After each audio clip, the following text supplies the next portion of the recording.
जय हिंद साथियों, कैसे हैं आप सब। उम्मीद करूंगा आप सभी कैंडिडेट अच्छे होंगे। उत्तर प्रदेश पुलिस आप सभी कैंडिडेट की डीबीपीएसटी चल रही है। बहुत सारे साथी डीबीपीएसटी में भी बाहर हो रहे हैं और बहुत सारे साथी अभी फिजिकल में भी बाहर होंगे। मैंने लिखा है आप सभी कैंडिडेट के लिए कि 60,244 का ही सिलेक्शन होगा। यूपी पुलिस 60,244 भर्ती। आप सभी कैंडिडेट आज की वीडियो में बहुत सारी वो चीजें जानेंगे जो आपके लिए इन फ्यूचर बहुत जरूरी है।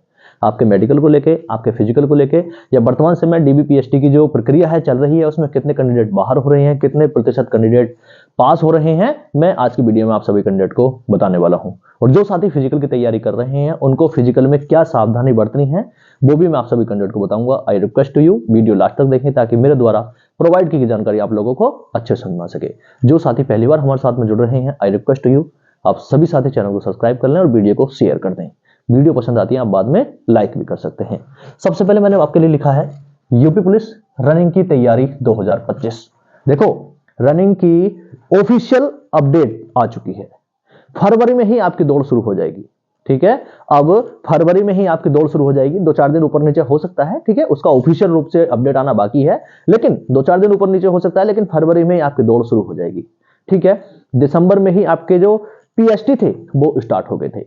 ठीक है, डीबीपीएसटी जो था वो दिसंबर में ही स्टार्ट हो गए थे। और अगर मैं आज की बात करूं तो अब आपका डीबीपीएसटी बिल्कुल अंतिम रूप की तरफ है। ठीक है, आप अगर मैं बात करूं डीबी देने जो कैंडिडेट जा रहे हैं या जो डीबी देके आ चुके हैं, हाइट में भी बाहर हुए हैं और चेस्ट में भी बाहर हुए हैं। ठीक है, बहुत सारे कैंडिडेट हाइट में और चेस्ट में भी बाहर हुए हैं और बहुत सारे कैंडिडेट फर्जी डॉक्यूमेंट्स की वजह से भी बायोमेट्रिक के माध्यम से पकड़े जा रहे हैं। ठीक है, तो उन जो कैंडिडेट बायोमेट्रिक की वजह से पकड़े जा रहे हैं वो तो जेल ही जा रहे हैं, लेकिन जो डीबी और हाइट की वजह से बाहर हो रहे हैं तो वो इस भर्ती से ही बाहर हो रहे हैं। ठीक है, वो इस भर्ती से ही बाहर हो रहे हैं। लेकिन जो कैंडिडेट अपनी हाइट, चेस्ट और डॉक्यूमेंट्स की वजह से क्वालिफाई करके अगले राउंड यानी फिजिकल की तैयारी कर रहे हैं, फिजिकल में पहुंच चुके हैं, वो सभी साथी बहुत अच्छे तरीके से अपने फिजिकल की तैयारी शुरू कर दें। बहुत सारे कैंडिडेट ऐसे होते हैं जिनका थोड़ा वजन ज्यादा है या जिन्होंने पिछली भर्ती में उनकी दौड़ कंप्लीट नहीं हो पाई थी, सारी प्रक्रिया पूरी हो गई थी, तो उनको तो बहुत ही सजग रहने की आवश्यकता है। ठीक है, और आप सभी कैंडिडेट को मैंने लिखा है आपकी टाइमिंग क्या आ रही है, जो दौड़ की तैयारी कर रहे हैं उनकी टाइमिंग क्या आ रही है, आप एक बार कमेंट करके मुझे बता सकते हैं। ठीक है, आपकी 23 मिनट, 24 मिनट, 17 मिनट, 18 मिनट निश्चित ही आप कमेंट करके बताएं कि आपकी टाइमिंग कितनी आ रही है रनिंग की। कोई भी शर्माना नहीं। ठीक है, मेल एंड फीमेल कैंडिडेट बहुत अच्छे से तैयारी कर रहे हैं, उनमें फीमेल भी बढ़ चढ़ का हिस्सा लेंगे इस बार। ठीक है, 33% रिजर्वेशन फीमेल कैंडिडेट सिलेक्शन होगा। आप फीमेल कैंडिडेट है तो आप भी कमेंट करके बता सकती हैं कि आपका फिजिकल में दौड़ में जो टाइमिंग है वो कितना आ रहा है। मैं एक चीज और कहना चाहूंगा, चाहे मेल कैंडिडेट है या फीमेल कैंडिडेट है, दौड़ते समय जो सावधानी बरतनी है उसका एक पॉइंट ये भी है कि आपको अपने शरीर पर बिल्कुल टाइट टाइट का मतलब बिल्कुल चुस्त कपड़े पहन के अपना दौड़ना है। ठीक है, कहने का मतलब ये है बॉडी प्रोटेक्ट आपको बहुत अच्छे से करना है। कई बार क्या होता है, हमारी दौड़ बिल्कुल नजदीक आ गई और हमने स्प्रिंट मारते हैं, कभी कभी हम तेज दौड़ते हैं। ठीक है, तो कई बार थोड़ा सा मांस फट जाता है, चाहे पिंडली हो गया, कमर हो गया, बाजू हो गया, चेस्ट हो गया। ठीक है, तो मांस थोड़ा सा फट जाता है जिसकी वजह से बहुत दर्द होता है। ठीक है, तो आपको क्या करना है, अपनी बॉडी को बेंड करना बिल्कुल, और उस प्रकार से आपको अपनी रनिंग करनी है। मैं उम्मीद करूंगा आप सभी साथी समझ पा रहे होंगे। ठीक है, आगे मैं बात कर लेता हूं। 60,244 का ही सिलेक्शन होगा, देख लेना। ठीक है, 60,244 में क्यों बोल रहा हूं, क्योंकि वैकेंसी ही इतनी है, पहली चीज। दूसरी चीज, 60,244 वो कैंडिडेट हैं जो फाइनल स्टेज तक लड़ेंगे, फाइनल स्टेज तक मेहनत करेंगे। ठीक है, फाइनल स्टेज का मतलब 60,244 पोस्ट की जब फाइनल कट ऑफ लगेगी और फाइनली मेडिकल में आप पहुंचोगे तो 60,244 का ही सिलेक्शन होगा। मेरा कहने का मतलब यह है कि आप बीच में हार मत मान लेना। स्टेप बाय स्टेप आप आगे बढ़ रहे हो तो बीच में हिम्मत मत हार जाना। सबसे बड़ी दिक्कत अब आपको फिजिकल में आने वाली है जिन कैंडिडेट का डीबी हो चुका है।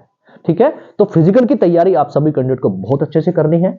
आपका होम ग्राउंड, आप जहां के भी निवासी हैं, कोशिश करें अब रोड का चक्कर छोड़ दें। ठीक है, रोड पे दौड़ ना लगाएं। आपके कहीं भी नजदीक में ग्राउंड हो तो उस ग्राउंड में चक्कर लगाएं। अगर आप मेल कैंडिडेट हैं तो 12 चक्कर, अगर ग्राउंड का एक चक्कर 400 मीटर का है तो, और आप फीमेल कैंडिडेट हैं तो ग्राउंड के 6 चक्कर, अगर एक चक्कर 400 मीटर का है तो। ठीक है, और अपनी टाइमिंग आप वहां पर मजबूत करें। ठीक है, 6 चक्कर के लिए आपकी टाइमिंग 14 मिनट से डाउन आनी चाहिए और 12 चक्कर के लिए आपकी जो टाइमिंग है वो 24 मिनट के आसपास में आनी चाहिए। ठीक है, मेल कैंडिडेट की 24 मिनट के आसपास आनी चाहिए। और ध्यान रखें, ये मैंने लिखा है हाँ, दौड़ के दौरान क्या गलती ना करें, ठीक है। और मैंने ग्राउंड के 12 चक्कर और 6 चक्कर कैसे काउंट करें, ये बहुत ज्यादा जरूरी है। देखो, दौड़ लगाते समय सबसे बड़ी दिक्कत मैक्सिमम कैंडिडेट के साथ में यही होती है कि वो 11 चक्कर लगाते हैं और वो काउंट 12 चक्कर कर लेते हैं और वो भूल जाते हैं, जिसकी वजह से उनकी दौड़ अच्छी होने के बावजूद वो डिस्क्वालीफाई हो जाते हैं। तो बहुत सारे साथी जिनकी दौड़ 20 मिनट से डाउन आ रही है, ध्यान देंगे, दोबारा सुनेंगे फिर, मेल कैंडिडेट में जिस कैंडिडेट की दौड़ 20 मिनट से डाउन आ रही है तो वो फाइनल दौड़ में एक चक्कर फालतू लगाएंगे, ठीक है, एक चक्कर फालतू लगाएंगे। अगर पैदल पैदल भी चल गए ना आप, ठीक है, तो भी आप 4 मिनट में एक चक्कर लगा देंगे, यानी आपके 13 चक्कर हो जाएंगे 24 मिनट में। मतलब जो भूलने की समस्या वो बिल्कुल खत्म। चक्कर काउंट करने में कोई भी कैंडिडेट गलती मत कर देना, ठीक है। अगर मैं मेरा एक्सपीरियंस बताऊं, यूपीएसआई की दौड़ थी 2023 में, ठीक है, तो मैंने क्या किया था, वाटर बोतल नहीं लेके जानी है और घड़ी भी नहीं लेके जानी है आपको, ठीक है, घड़ी लेके नहीं जाने देंगे। एक कैंडिडेट ने पूछा था घड़ी लेके जा सकते हैं क्या, ठीक है, वाटर बोतल और घड़ी मत लेके जाना अंदर ग्राउंड में, बाहर तक आपके पास में रहनी चाहिए, वो बैग में रख देंगे। मैंने क्या किया था, जब मैंने पहला चक्कर स्टार्ट किया तो मैंने एक कैंडिडेट सेलेक्ट कर लिया कि मुझको यहां पानी पीना है। पानी पीने का मतलब उससे पानी लेना है और ऐसे करके अपने चेहरे पे मार लेना है, ठीक है, जितना जाएगा एक आध घूंट, ठीक है, नहीं जाएगा तो कोई बात नहीं, ठीक है। तो पहला चक्कर छोड़ा, दूसरे चक्कर पे मैंने उससे पानी लिया, ठीक है। इसी प्रकार से तीसरा चक्कर छोड़ा, चौथे चक्कर पे पानी लिया, यानी मैंने उससे फाइनली जो 12वां चक्कर था उस पे भी पानी लिया। तो मेरे आराम से मुझे याद हो गया कि मैंने इससे 6 बार पानी लिया है, एक बार बीच में मैंने इसको गैप किया है, तो मेरे 12 चक्कर कंप्लीट हो गए, ठीक है। इस प्रकार से आप वहां पर ग्राउंड में अपना at a time mind use कर सकते हो। बाकी बहुत सारे कैंडिडेट रबड़ बैंड लेके जाते हैं, बहुत सारे कैंडिडेट किंग कोड़ी पत्थर लेके जाते हैं तो वो कैंडिडेट भी भूल सकते हैं। लेकिन मैंने जो तरीका अपनाया, आप एक बार उसको ट्राई करेंगे ना तो आप निश्चित ही उसमें सफल होंगे, कामयाब होंगे, ठीक है। इस प्रकार से चक्कर गलती भूलने की गलती आप नहीं करेंगे। रनिंग में आपको घड़ी आप लेके जा सकते हो, वाटर बोतल आप लेके जा सकते हो, लेकिन फाइनली आपको ग्राउंड में वो नहीं लेके जाने देंगे, ठीक है। किसी भी प्रकार की घड़ी आपको ग्राउंड के अंदर नहीं लेके जानी है, ठीक है। ग्राउंड के अंदर आप अपने जो ड्रेस होगी, एक प्रकार से आप अपना शॉर्ट्स और टी शर्ट पहन के या फिर आप लोवर में शर्ट में जैसे भी दौड़े आप वो दौड़ सकते हैं। बाकी आप सभी कैंडिडेट के दोनों पैरों में चिप बंदी होंगी, ठीक है, RFID चिप बंदी होंगी, उससे आपके चक्कर और आपकी जो टाइमिंग है वो दोनों काउंट होगी। लेकिन जो फट्टा बिछा हुआ होगा बीच में, आपने बहुत सारे साथियों ने दौड़ लगाई होगी, नहीं लगाई तो मैं बता दूं, रैपिड RFID जो चिप होती है उससे कनेक्टेड एक फट्टा बिछा हुआ होता है, उस पर आपको दोनों पैर टच करके जाने होते हैं, ठीक है। एक पैर टच हो जाएगा तो भी ठीक है, लेकिन दोनों पैर टच करें, वहां पर अपना पूरा प्रेजेंस ऑफ माइंड अपना वहां लगाएं, ठीक है। वो बहुत जरूरी होता है आपकी चिप को कनेक्ट करने के लिए उस फट्टे पर आपका पैर पड़ना, वरना आपका चक्कर और उनकी टाइमिंग काउंट नहीं होगी अगर आपने यहां पर गलती कर दी तो। आगे ये हमने बात कर ली, ये हमने बात कर ली। कट ऑफ कितना बढ़ सकता है all over state.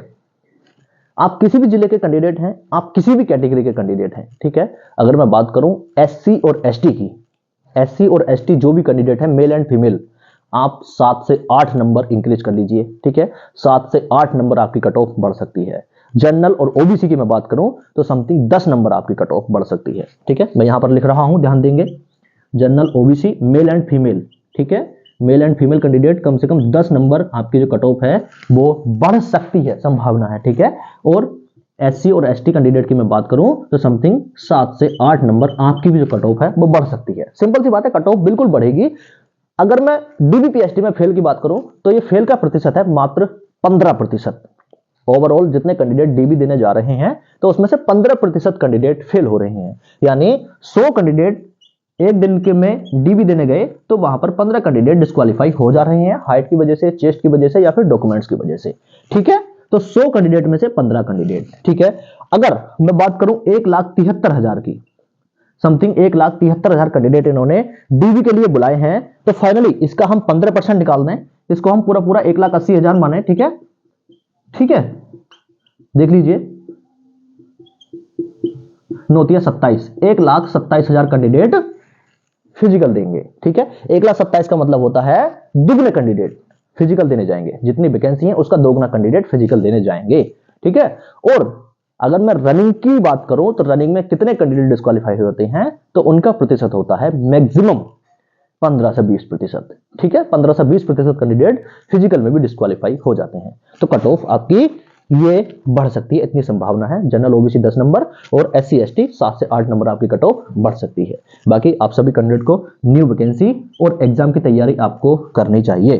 Height chest dB में भी अभ्यर्थी बाहर हो रहे हैं, ये मैंने बात की 15%, समथिंग 15% कैंडिडेट डीबी में बाहर हो रहे हैं, 20% फिजिकल में बाहर हो जाएंगे। फाइनली आपकी कट ऑफ बढ़ेगी 7 से 8 नंबर। आप सभी कैंडिडेट को आज की वीडियो कैसी लगी कमेंट करके जरूर बताएं। वीडियो पसंद आई आप लाइक करें, अपने दोस्तों में शेयर करें। सभी को नमस्ते, जय हिंद।